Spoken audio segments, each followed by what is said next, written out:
अस्सलामु अलैकुम व रहमतुल्लाहि व बरकातुहु।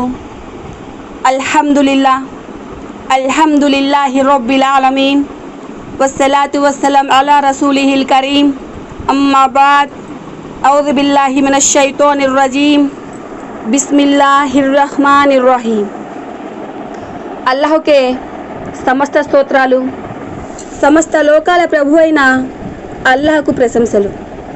ప్రవక్తలలో శ్రేష్ఠులైన మన ప్రవక్త ముహమ్మద్ సల్లల్లాహు అలైహి వసల్లం మరియు ఆయన కుటుంబ సభ్యులు మరియు సహబాలందరిపై మరియు ఇంతవరకు అవతరించిన అందరి ప్రవక్తలపై అల్లాహ్ యొక్క శాంతి కరుణలు కలుగుగాక.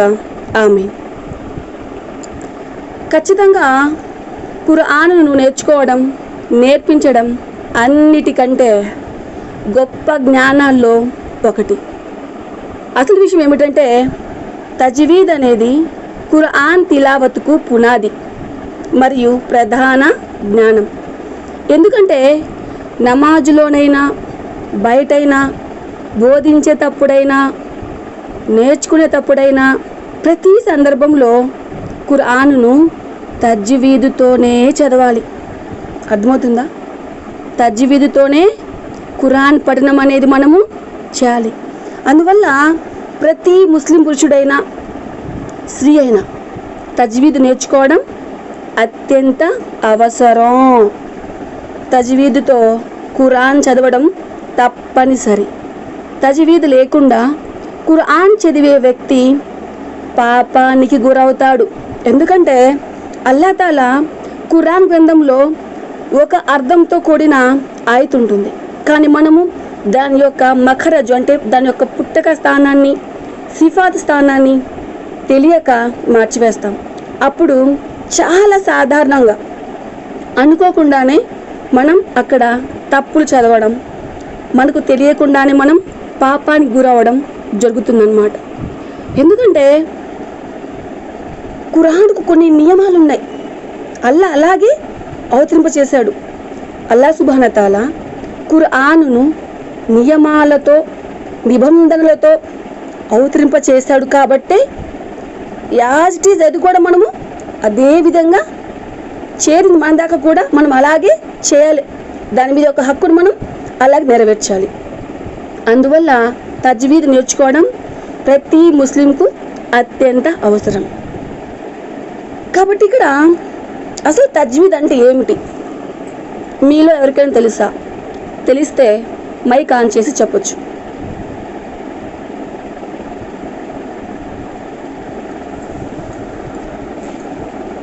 తజ్వీద్ అంటే ఏమిటి? పోనీ నా వాయిస్ మీకు వినిపిస్తుందా? పోనీ అదని చెప్పండి. వినిపిస్తుంది. ఓకే. తజ్వీద్ అంటే ఏమిటి చెప్పొచ్చు.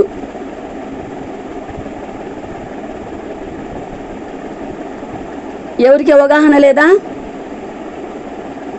తజ్వీద్ అంటే ఖురాన్లోని ప్రతి అక్షరాన్ని అది పలకాల్సిన స్థానం, ఆ స్థానాన్ని మనం మఖరజ్ అంటాం.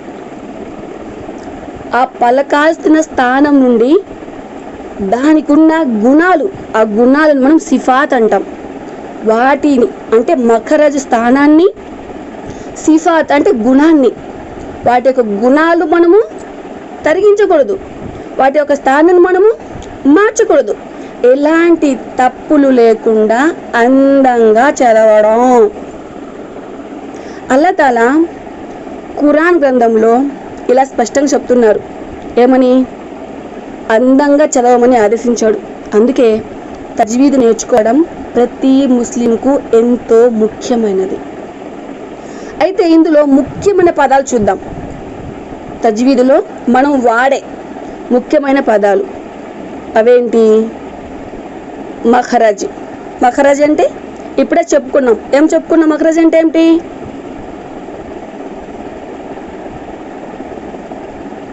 మఖరజ్ అంటే ఏమిటి? మీరు వింటున్నారా లేదా? మీకు అర్థమైందా లేదా? నాకు అర్థం కావాలి కదా. మఖరజ్ అంటే ఏమిటి? మఖరజ్ అంటే ఉత్పత్తి అయ్యే స్థానం, అక్షరం అంటే ఇప్పుడు మనం మాతృగర్భంలో జన్మించాం, అది మాతృగర్భంలో అల్లా తాలా మనకిచ్చిన స్థానం. అలాగే తజ్వీదులో అక్షరాలు ఉన్నాయి కదా, అవి పుట్టే స్థానాలు అన్నమాట. అవి ఎక్కడైతే పుడతాయో ఆ స్థానాన్ని మఖరజ్ అంటాం. ఓకేనా? వాటి గుణాన్ని సిఫాత్ అంటాం. నేను క్వశ్చన్స్ వేస్తూ ఉంటాను, బాగా కనీసం అల్లా కోసం యొక్క ఇహలోకంలోని ఉన్న మీ యొక్క ఆలోచనలు మొత్తం సైడ్ చేసేసి మనసును సబ్జెక్ట్ మీద లగ్నం చేసి ఆసక్తిగా వింటేనే అర్థమవుతుంది. ఇక్కడ మీకు మఖరజ్ అంటే ఏం చెప్పుకున్నాం? అక్షరం ఉత్పత్తి అయ్యే స్థానం. సిఫాత్ అంటే ఏం చెప్పుకున్నాం? దాని యొక్క గుణం. తర్వాత తర్తీల్ అంటే నెమ్మదిగా స్పష్టంగా చదవడం. నెమ్మదిగా స్పష్టంగా తర్తీల్ చదవాలి. మనం ఖురాన్ను గబ గబ గబ గబ గబ చదివేసుకోవచ్చు. అల్హమ్దులిల్లాహి రబ్బిల్ ఆలమీన్ రహమాని రహమాని అలా అస్సలు చదవకూడదు, చంపేస్తున్నాం మనం. తర్తీల్తో నెమ్మదిగా స్పష్టంగా నింపాదిగా అర్థం చేసుకుంటూ చదవాలి. అది అల్లాహ్కు ఇష్టమైనది. కాబట్టి ఇక్కడ క్వశ్చన్ ఏమిటంటే తజ్వీద్ అంటే ఏమిటి?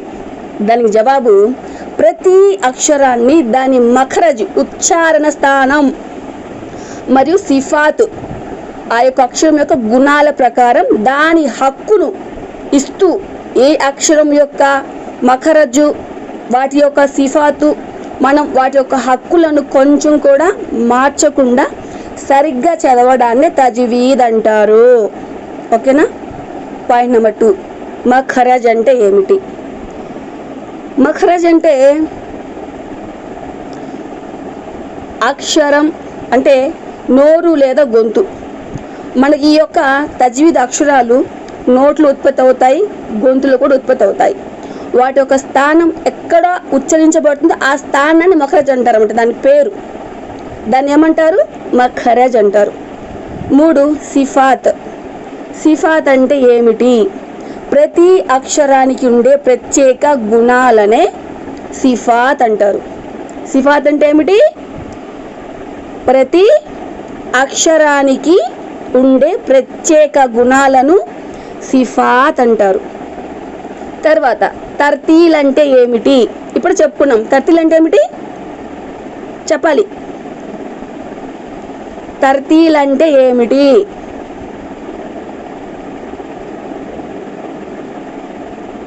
నెమ్మదిగా స్పష్టంగా చదవడం.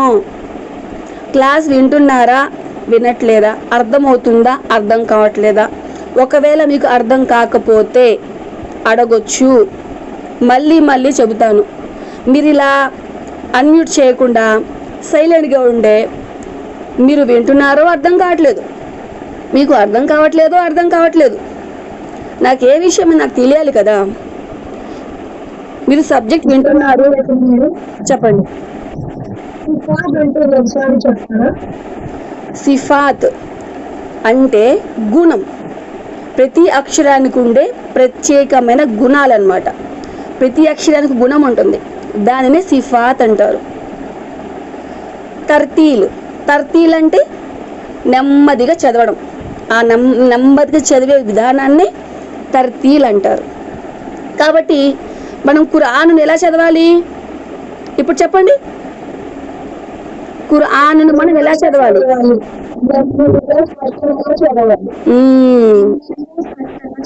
మాషాల్లా. ఖురాన్ను తజ్వీదు నియమాలను పాటిస్తూ తర్తీల్తో ప్రతి అక్షరాన్ని సరిగా ఉచ్చరిస్తూ చదవాలి.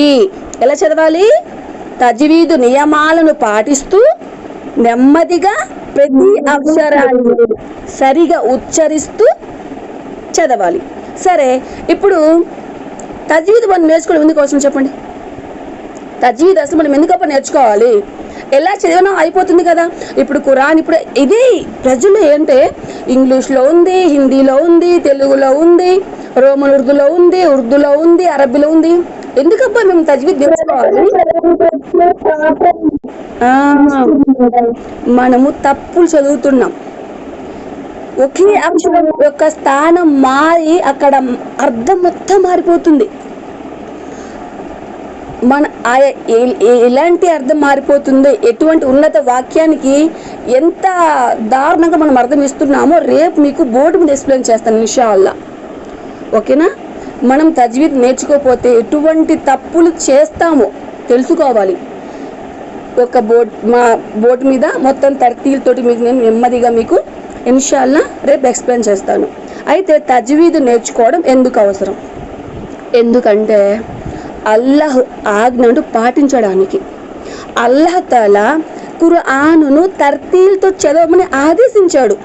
ప్రతి అక్షరాన్ని సరిగ్గా ఉచ్చరించడానికి మనం తజ్వీద్ నేర్చుకోవాలి.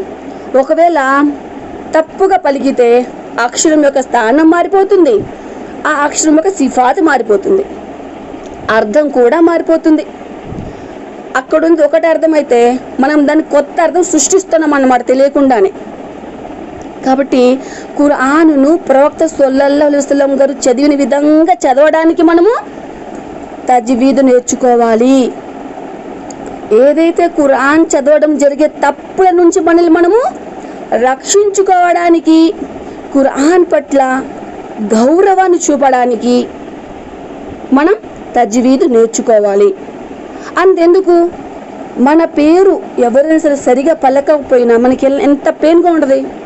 ఒకవేళ తప్పుగా పలికినా మనకి ఇష్టం ఉంటుందా? మనం చాలా అందంగా పెట్టుకున్న పేరును దాన్ని కూని చేస్తే మనకు నచ్చుతుందా? జస్ట్ ఒక నామం అంతే. మన యొక్క పేరును ఎవరైనా సరే తప్పుగా చేసినా, అక్షరాన్ని మార్చినా, ఎటకారంగా మాట్లాడినా, ఎగతాళిగా మన పేరును తీసుకొచ్చి అక్కడ పెట్టినా, మాటపూర్వకంగా మనకి ఎంత పెయిన్గా ఉంటుంది. మనకు కోపంగా వస్తుంది కదా, కోపం కూడా వస్తుందా రాదా? మనకి ఇష్టం ఉంటుందా? మనం ఇష్టపడతామా? మన పేరును అర్థాలు మార్చి, ఇప్పుడు నా పేరుంది, నా పేరు కమరున్, కమరున్ అంటే చందమామ అని. అలా కాకుండా ఖమరున్ అన్నారనుకోండి, నిషాన్ అంటే ఇప్పుడు తాగుతారు కదా,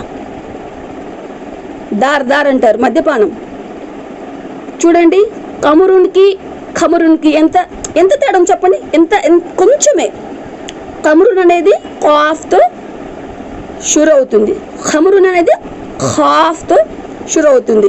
ఖాఫ్ ఖా ఒక్క అక్షరం స్థానం మారింది అంతే, నా పేరు మారిపోయింది. అక్కడ చందమామ అనే పేరు పోయి మద్యపానం నిషా అనే పేరు వచ్చేసింది పక్కన. ఎంత ఒక్క ఖా అనే అక్షరం సరిగా పలకపోతేనే అక్కడ చందమామ అన్న అక్కడ ఉన్న అర్థాన్ని తీసేసి మనం మద్యపానం నిషా అంటే మద్యపానం అంటే అది ఎంత అసహ్యకరమైన జుగుత్సాకరమైన పదార్థం అది. చందమామకి మద్యపానానికి ఎంత తేడా ఉంది చెప్పండి మీరు? తేడా ఏమో చెప్పండి. ఖమరునికి ఏమైనా మీకు కనిపిస్తుందా? ఖమరునికి అక్కడ ఒక్క ఖ అక్షరం మనం సరిగా పలకకపోతే అక్కడ అర్థమే మారిపోయింది. కల్బ్ అంటే మనసు, కల్బు అంటే కుక్క. చిన్న చిన్న పదాలు చూసారా? కల్బు అంటే మనసు, కల్బు అంటే కుక్క. వాటి యొక్క స్థానాలు కాఫ్ స్థానం ఖాగా మారిపోయినా, ఖా స్థానం కాఫ్గా మారిపోయినా అక్కడ అర్థాలు మారిపోతున్నాయి. అక్కడ మనసు స్థానంలో కుక్క వచ్చేస్తుంది అనమాట. సెంటెన్స్ కూడా అక్కడ మారిపోతుంది. అల్లాహ్ తాలా మనసులను ఎరిగినవాడు అనే వాక్యం మనం చదవాలి.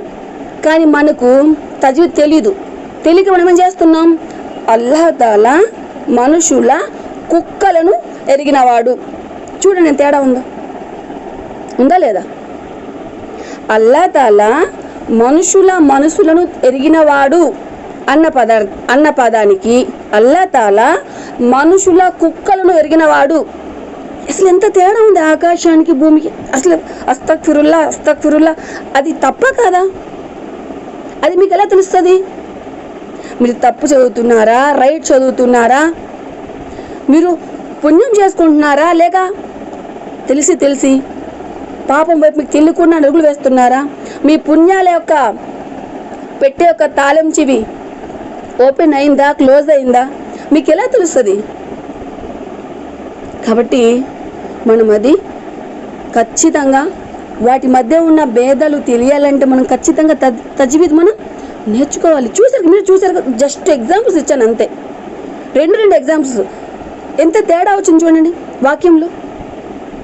మనకు తెలియకుండా అలా ఎన్నో వేల అర్థాలు మార్చేస్తున్నాం, ఎన్నో లక్షల్లో పాపాలు, అస్సలు అస్తగ్ఫిరుల్లా మనకు తెలియకుండా కొత్త మీనింగ్స్ చేర్చేస్తున్నాం. కాబట్టి ఖురానును తజ్వీద్తో సహా నేర్చుకోవడం ఖచ్చితంగా తప్పనిసరి.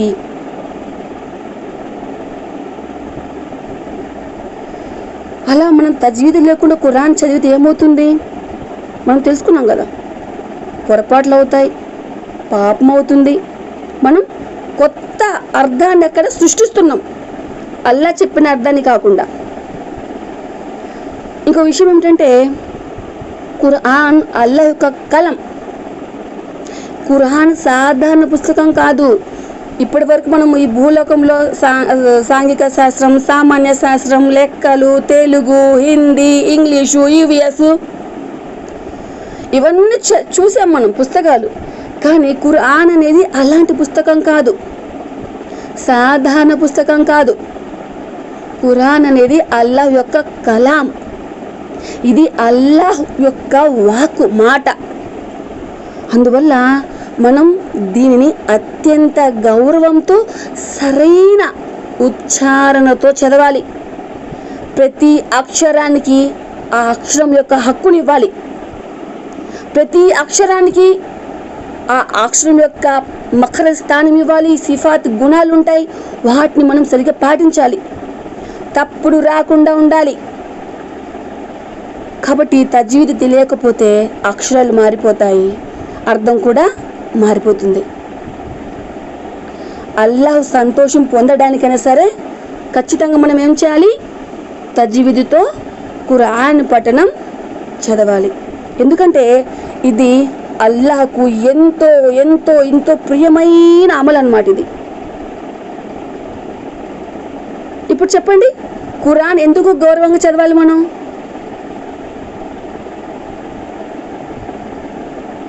ఖురాన్ ఎందుకు మనం గౌరవంగా చదవాలి?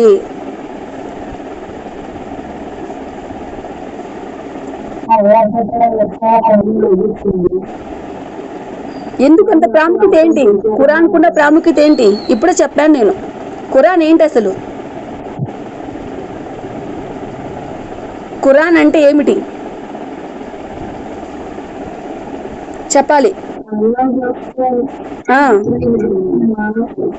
చెప్పాలి.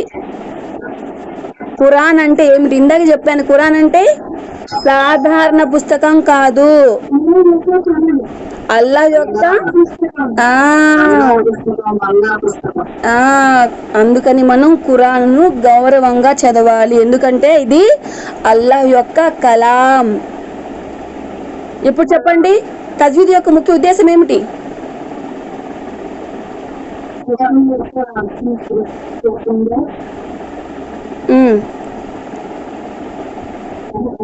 అసలు ఇప్పుడు మనం ఎందుకు జాయిన్ అయ్యాం క్లాసులో? ఆ యొక్క తజ్వీద్ యొక్క ముఖ్య ఉద్దేశం ఏంటి?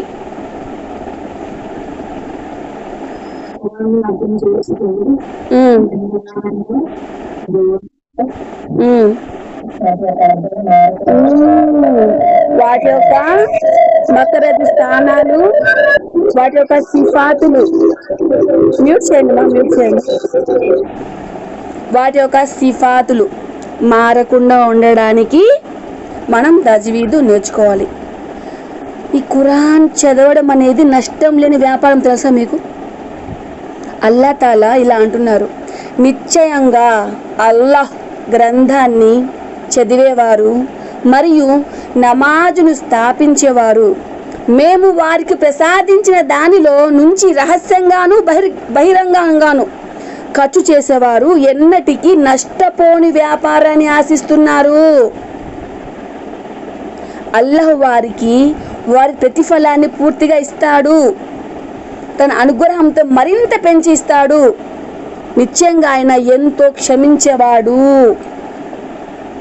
కృతజ్ఞతను గుర్తించేవాడు. సూర ఫాతిర్ 35వ సూర 29 మరియు 30 ఆయతులు. అంటే ఖురాన్ చదవడం, నమాజు చేయడం, అల్లాహ్ మార్గంలో ఖర్చు చేయడం వలన ఎప్పటికీ నష్టం లేని వ్యాపారం లభిస్తుంది. అల్లాహ్ వారి ప్రతిఫలాన్ని పూర్తిగా ఇచ్చి తన అనుగ్రహంతో ఇంకా పెంచి పెంచి పెంచి ఎక్కువ బరకతిస్తాడు. అయితే ఖురానును సరిగ్గా చదివేవారే నిజమైన విశ్వాసులట. తెలుసా మీకు?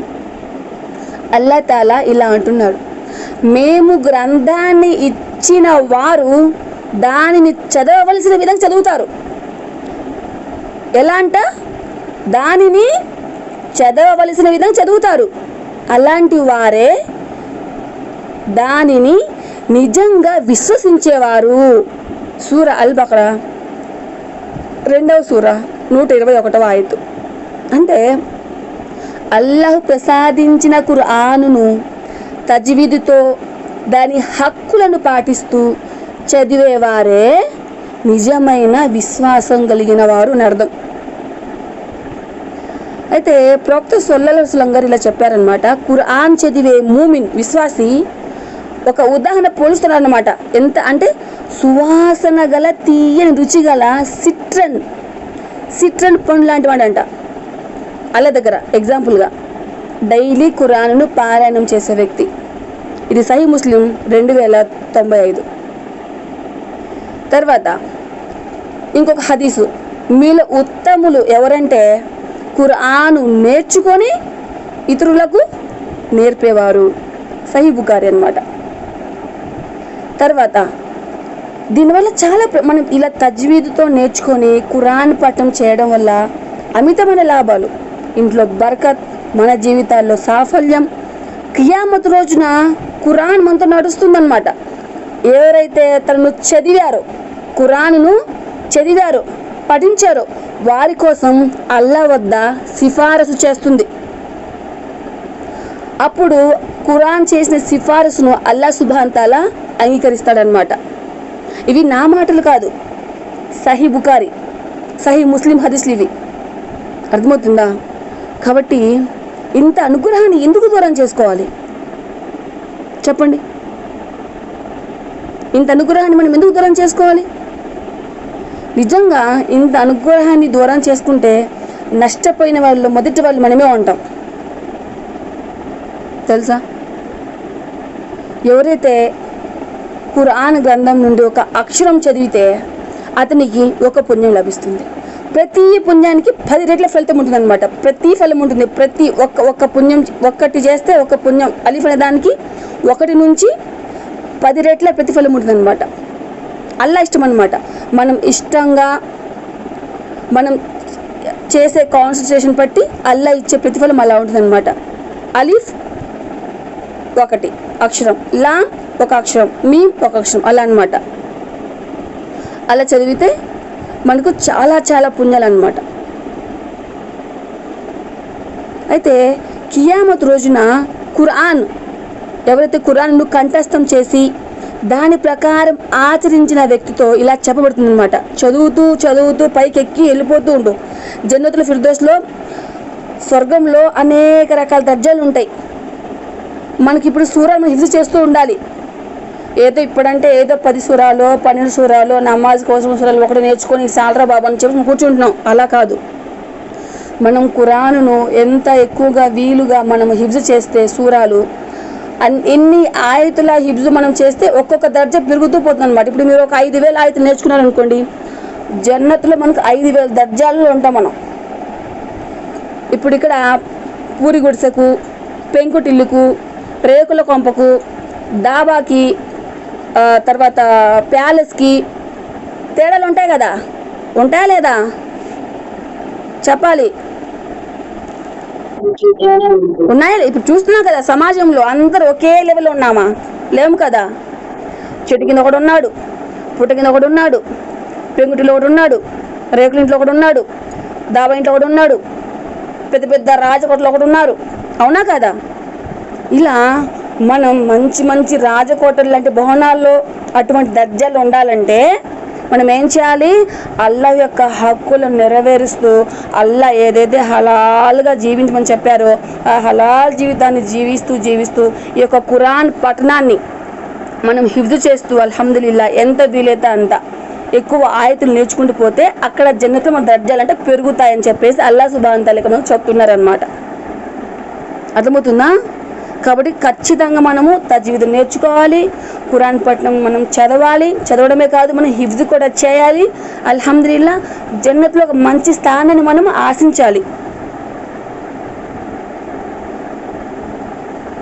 ఎవరికైనా ఇష్టం ఉండదా ఏంటి రాజకోటలు, ప్యాలెస్లు? చెట్టు కింద ఉన్నాగా మాకు చాలే అమ్మ, పెంకుటిలు మాకు చాలే అన్నట్టు ఉందా ఏంటి ఈ రోజుల్లో? ఎవరైనా సరే ఒక మంచి పొజిషన్లో ఉండాలనే కదా, జీవించాలనే కదా కోరుకుంటారు. దారిద్రంలో జీవించాలని ఎవరు కోరుకుంటారా? చెప్పండి, మీరు ఇష్టపడతారా?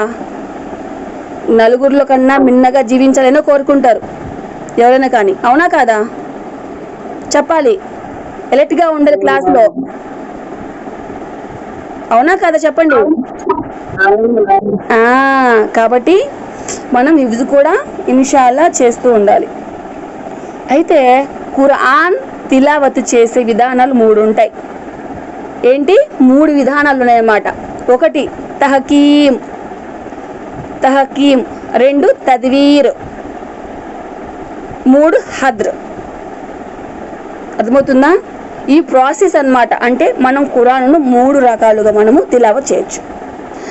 తహకీక్ అంటే అత్యంత నెమ్మదిగా ప్రశాంతంగా చదవడం. తహకీక్ అంటే ప్రతి అక్షరానికి ప్రతి తజ్వీద్ నియమాన్ని పూర్తి చేస్తూ వాటి హక్కును నెరవేరుస్తూ నిదానంగా నింపాది చదవడం. ఏమంటారు దాన్ని? తహకీక్ అంటాము. తహకీక్. తర్వాత తద్వీర్ అంటే మధ్యస్థ వేగం అన్నమాట. హై లెవెల్ స్పీడ్ కాదు, అలా అని నిదానంగా చదవరు, మధ్య రకంగా చదువుతారనమాట. దాన్ని ఏమంటారు? తద్వీర్ అంటారు. తద్వీర్ విధానం. తర్వాత హద్రు విధానం అంటే వేగంగా చదవడం. అయితే వేగంగా చదివిన తజ్వీద్ నియమాలు, అక్షరాల హక్కులు ఏవి వదలకూడదు అనమాట. ఇది సాధారణంగా చూస్తూ ఉంటాం. రంజాన్ మాసంలో తరావీ నమాజ్లో చదివిస్తూ ఉంటారు మౌలవీ సాబులు తిలావత్ను. అర్థమవుతుందా? తరావీ నమాజుల్లో ఎక్కువ తిలావత్ చేస్తూ ఉంటారు అనమాట. ఎక్కువసేపు అక్కడ చూస్తూ ఉంటాం ఈ విధానం అనేది. ఈ హద్రు అనే విధానం రంజాన్ మాసంలోనే ఎక్కువ చూస్తూ ఉంటాను అనమాట. అయితే కొన్ని మర్యాదలు ఉన్నాయి ఖురాన్ని మనము పఠించే ముందు. ఏంటంటే ఖురాన్ తిలావత్ చేసే ముందు మనం శుద్ధిగా పరిశుభ్రంగా ఉండాలి, ఉజుతో ఉండాలి. అది చాలా మేలు. కొంతమంది అంటారు ఆ ఉజు లేకపోయినా పర్వాలేదు చదవచ్చు, కానీ మనం ఉజుతో కూర్చొని ప్రశాంతంగా పరిశుద్ధంగా మనము నమాజ్కి ఎలా అయితే ఉజు చేసుకుంటామో అలా ఉజు చేసుకొని తిలావత్ ప్రారంభించే ముందు ఔజు బిల్లాహి మినష్ షైతానిర్ రజీమ్ చదవాలి. ఇది ఒక ప్రాసెస్. చాలా ప్రశాంతంగా మనం ఉజు చేస్తే అదే ఉంది, 1 నిమిషం ఉజు అయిపోతుంది. ఉజు చేస్తూ కూడా మన పాపాలు మొత్తం చిన్న పాపాలు కూడా అల్లాహ్ సుబ్హానహు వ తఆలా ఆ నీటి ద్వారా మనకు తీసేస్తానని చెప్తున్నారు కదా. మనకు ఉజు వల్ల ఎన్ని లాభాలు ఉన్నాయో తెలుసా? జస్ట్ ఉజు వల్లనే మనం ఎన్నిసార్లు ఉజు చేస్తే అన్నిసార్లు ఆ గోరు నుంచి మనమైతే చేసే ఉజు నీళ్ళ నుంచి మనం చేసిన చిన్న పొరపాట్లు పాపాలు మొత్తం మాఫీ అయిపోతూ ఉంటాయన్నమాట. అయితే ప్రతి సూర ప్రారంభంలో ఒక్క తౌబా తప్ప 9వ సూర తప్ప ప్రతి సూర ప్రారంభంలో బిస్మిల్లాహిర్ రహమానిర్ రహీం అనేది ఖచ్చితంగా చదవాలి అనమాట. ఫస్ట్ శైతాన్ నుంచి మనము అల్లా యొక్క శరణు వేడుకోవాలి. ఆ తర్వాత బిస్మిల్లాహిర్ రహమానిర్ రహీం అనేది ఖచ్చితంగా చదవాలి. ఆ తర్వాత ఖురాన్ను నెమ్మదిగా తజ్వీద్ నియమాలతో, నెమ్మతత్వాన్ని ఏమంటారు? తర్తీల్ అంటాం కదా. తర్తీలుతో మధురమైన స్వరంతో తిలావత్ చేయాలి. గట్టిగా అరవడం, ఎగతాళిగా చదవడం, ఏదో ఇప్పుడు సినిమాలో సాంగ్స్ వస్తున్న ట్యూన్లో చదవడం, ఇలాంటివి చేయకూడదు. ఒకవేళ మీరు ఖురాన్ చదువుతున్నప్పుడు ఆవలింత వచ్చింది అనుకోండి, ఆవులింత మీరు చేయొచ్చు, అది ఆపుకోవాల్సిన అవసరం లేదు. ఒకవేళ నమాజులు అయితే మీరు ఆపుకోవాలి, ఎందుకంటే అది ఆవులింత అనేది సైతాన్ అన్నమాట. ఒకవేళ తుమ్ము వచ్చింది అనుకోండి, అల్హమ్దులిల్లా అని చెప్పేసి మీరు తుమ్మును ఆపుకోవాల్సిన అవసరం లేదు. ఎవరైనా సలాం చేసిన దానికి జవాబు కూడా ఇవ్వచ్చు మనం ఖురాన్ తిలావత్ చేస్తున్న సమయంలో. అయితే ఖురాన్ తిలావత్ చేసిన సమయంలో హృదయంలో అల్లాహ్ యొక్క భయం ఉండాలి తప్పనిసరి. ఆ వ్యక్తి ఖచ్చితంగా అల్లాహ్కు భయపడుతూ శ్రద్ధగా చదవాలి. ఇంట్రెస్ట్ లేకుండా కష్టంగా నిద్ర వస్తున్నా కూడా తప్పులుగా అలా మనము చదవకూడదు అనమాట. ప్రయాణం తిలావత్ చేయొచ్చు అల్హమ్దులిల్లా, వాటి యొక్క అర్థాలను మార్చకుండా మనము అల్హమ్దులిల్లా ఆ యొక్క తిలావత్ మనం పఠించవచ్చు అనమాట. ఇలా తజ్వీద్ నేర్చుకోవడం వల్ల ఎన్నో అంటే తజ్వీద్ అనేది పునాది లాంటిది అనమాట. ఖురాన్ పఠనానికి తజ్వీద్ అనేది ఒక పునాది లాంటిది. పునాది మనకు గట్టిగా ఉండాలి, అవునా కాదా? పునాది గట్టిగా లేకపోతే ఏమవుతుంది? నువ్వు దాని మీద ఎన్ని అంతస్తుల బిల్డింగ్లు కట్టు, దెబ్బకి కూలిపోతుంది అనమాట, అగ్గిపెట్టేలాగా. అవునా కాదా? చెప్పాలి, అందరూ మాట్లాడాలి, అన్మ్యూట్ చేయాలి, ఎలర్ట్గా ఉండాలి, మమ్మల్ని గాదులు అడిగేది అన్నట్టు ఉండకూడదు.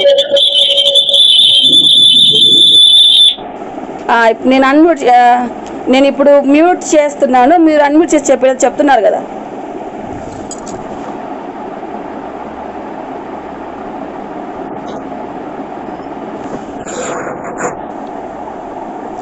మాట్లాడాలి అందరూ కూడాను, అవునా కాదా? పునాది గట్టిగా ఉంటే మనం దాని మీద ఎన్ని ఆశ్చర్యాన్ని సరే మనం పట్టుకోవచ్చు, అది దృఢంగా ఉంటుంది. ఎందుకు? పునాది అంత గట్టిగా ఉండాలి కాబట్టి. కాబట్టి ఖురాన్ మనము చదవాలన్నా, పఠనం చేయాలన్నా, హిఫ్జు చేయాలన్నా, నమాజ్ సూరాల కన్నా మన దేనికైనా ఇంపార్టెంట్ ఫస్ట్ తజ్వీదే. ఫోకస్ మొత్తం తజ్వీదే, పునాది మొత్తం తజ్వీదే. కాబట్టి ఖచ్చితంగా ఈ పునాది గట్టిగా నిర్మించుకోండి. ఏదో తాత్కాలికంగా పైన ఏదో నేర్చుకున్నాం, వచ్చామంటే వచ్చాం, రాసామంటే రాసాం, చెప్పామంటే చెప్పాం, నా మాత్రం అయిపోయింది అన్నట్టు కాదు.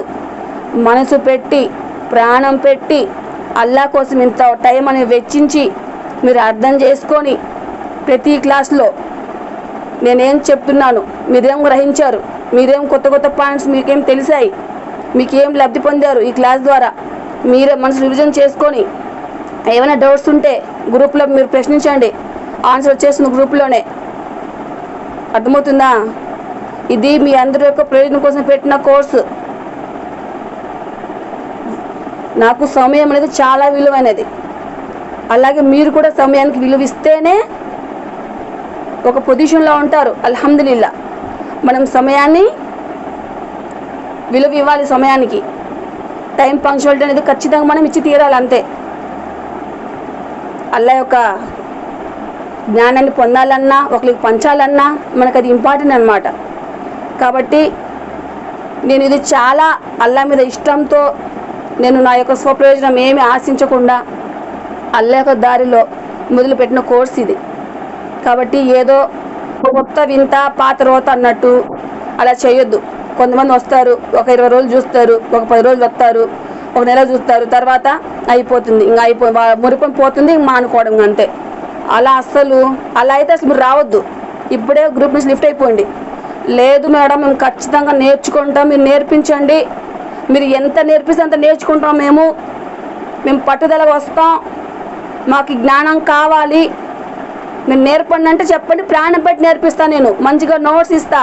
ఈ నోట్స్ మీరు ఎవరికైనా చూపించుకోండి, ఈ ప్రపంచంలో వాళ్ళు కాపీ చేసుకోవాలి మీ నోట్స్ చూసుకొని, అలా ఉంటుంది నోట్స్ ప్రాసెస్, అలా ఉంటుంది. ఏదో పని చెప్తే వెళ్ళిపోయే పరిస్థితి అది ఉండదు. నేను ఏది కూడా మొదలు పెట్టితే దానికి ఎండ్ మనకు మొత్తం సాటిస్ఫాక్షన్ ఉంటుందన్నమాట. వాళ్ళు ఒకే మంచిగా నా నుండి ఎంతో కొంత లబ్ధి పొందిన జ్ఞానంతోనే ఉంటారు. మధ్యలో ఇలా వదిలేయడాలు, కోర్సులు అలాంటివి ఉండవు ఇన్షా అల్లా. నేను చెప్పేది ఒకటి, మనం మన భర్తల కోసం, పిల్లల కోసం, ఇంటి కోసం మన శరీరం కోసం, మన అవసరాల కోసం గంటల గంటలు గంటల గంటలు టైంపాస్ల కోసం సోషల్లో, ఇది ఫేస్బుక్లో ఉన్న వీడియోస్ కానీ, నెట్ వైరల్ వీడియోస్ కానీ, న్యూస్ కానీ, వాటి కోసం తీయడానికి చాలా టైం ఉంటుంది. కానీ అల్లా యొక్క జ్ఞానాన్ని ఒక 40 నిమిషాలు 30 నిమిషాలు కేటాయించడానికి, దానికోసం ఒక నోట్స్ కేటాయించడానికి, మనం ఒక గంట హిఫ్జ్ కేటాయించడానికి మన దగ్గర సమయం ఉండదు, అసలు ఉండదు. నేను చెప్తున్నాను కదా, ఇదంతా సైతాన్ కుట్ర. ఇది ఎవరికి దేని మీద బలహీనతో దాని మీద రుద్దేస్తున్నాడు, అర్థమవుతుందా? కాబట్టి గుర్తించండి, మీకు ఏది ముఖ్యమో దాన్ని పట్టుకుని నడవండి, ఏది మీతో రాదో దాన్ని వదిలేయండి. కాబట్టి ప్రతిరోజు ఒక 30 నిమిషాలు 40 నిమిషాలు నేను పెద్ద గొప్పేం కాదు. కాకపోతే ఒక నోట్స్ ఇంత పెద్ద లాంగ్ ప్యాసేజ్ కూడా నేను ఇవ్వను. నోట్స్ కూడా రోజు కొంచెమే ఇస్తాను. నా ప్రాసెస్ వేరుగా ఉంటుంది,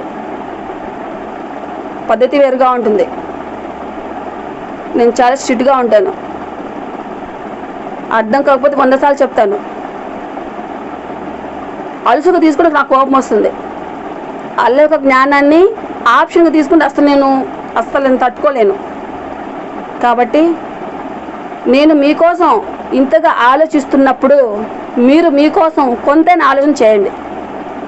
అది కొన్ని రోజులు రావడం, బ్రేకులు చెప్పడం, వదిలేయడం, ఇంట్రెస్ట్ పోయింది అనుకోవడం, ఇలాంటివైతే అస్సలు మొదలే పెట్టొద్దు.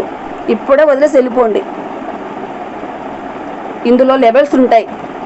నూరాని ఖైదా, అమ్మపార, తర్వాత ఖురాన్, ఇలా 3 లెవెల్స్ ఉంటాయన్నమాట.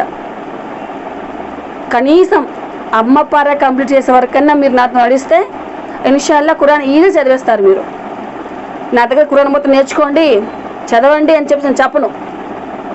నా ఎయిమ్ ఏంటి? మీరు తప్పులు చదవకుండా తజ్వీదు కాంతిలో అల్లా యొక్క కార్యాన్ని పొందడం నాకు కావాలి. కాబట్టి నూరానికి అయితే అమ్మపార చదివితే చాలు. ఆల్మోస్ట్ మీకు తజ్వీద్ నియమాలు మొత్తం ఈ లోపు నోట్స్ ఇచ్చేస్తాను, మీకు వచ్చేస్తున్న అవగాహన మొత్తం కూడాను. ఆ తర్వాత మీ ఇష్టం.